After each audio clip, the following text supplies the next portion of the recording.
Audio Jungle.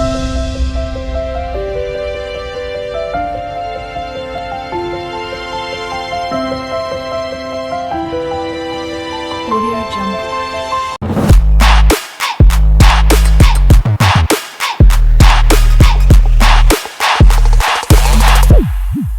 Hi friends, welcome to my channel.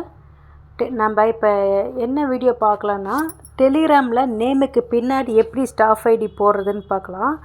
First Telegram open பண்ணிக்கோங்க.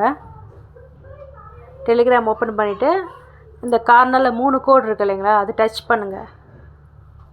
Touch பண்ணிவிட்டு இதில் பாருங்கள் செட்டிங்னு இருக்கு இல்லையா, செட்டிங்,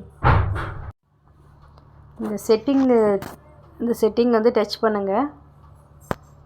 டச் பண்ணிட்டீங்களா? இப்போ பாருங்கள் இந்த கார்னரில் 3 புள்ளி இருக்கு இல்லையா, அந்த கார்னரில் 3 புள்ளியை டச் பண்ணுங்கள்.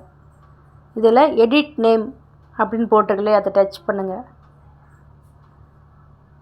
எடிட் நேம் டச் பண்ணிவிட்டு இதில் வந்து உங்கள் நேம் போட்டிருப்பீங்க, உங்கள் நேம் இதில் போட்டிருப்பீங்க. உங்கள் நேம் என்னமோ அதை நேம் போட்டுட்டு பக்கத்துலேயே வந்து உங்கள் ஸ்டாஃப் ஐடி டைப் பண்ணிக்கோங்க. எத்தனை ஒரு ஐடியிலேருந்து 6 ஐடி முடிக்க நம்ம யூஸ் பண்ணிக்கலாம். நான் வந்து இப்போ 4 ஐடி வச்சுருக்கனால நான் 4 ஸ்டாஃப் ஐடி போட்டிருக்கேன். ஸ்டாஃப் ஐடி இதில் கொடுத்துட்டு நேம் பக்கத்தில் ஸ்டாஃப் ஐடி கொடுத்துட்டு இந்த டிக் மார்க் கொடுக்கணும். டிக் மார்க் கொடுத்துட்டா உங்கள் ஸ்டாஃப் ஐடி வந்து இதில் ஷோ ஆகும். நீங்கள் போட்ட உங்கள் நேம் பக்கத்தில் ஸ்டாஃப் ஐடி போட்டிருக்கிறது வந்து இதில் ஷோ ஆகும். ஸ்டாஃப் ஐடி வந்து கரெக்டாக தப்பு இல்லாமல் கரெக்டாக போடுங்க. இப்படி தான் ஃப்ரெண்ட்ஸ், டெலிகிராமில் நேமுக்கு பின்னாடி இப்படி தான் நேம் போடணும். ஸ்டாஃப் ஐடி கரெக்டாக போடுங்க. டெலிகிராமில் நேமுக்கு பின்னாடி ஸ்டாஃப் ஐடி போடணும்.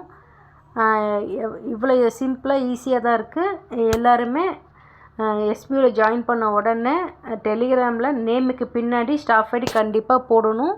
கண்டிப்பாக எல்லாருமே போடுங்க. Thank you so much.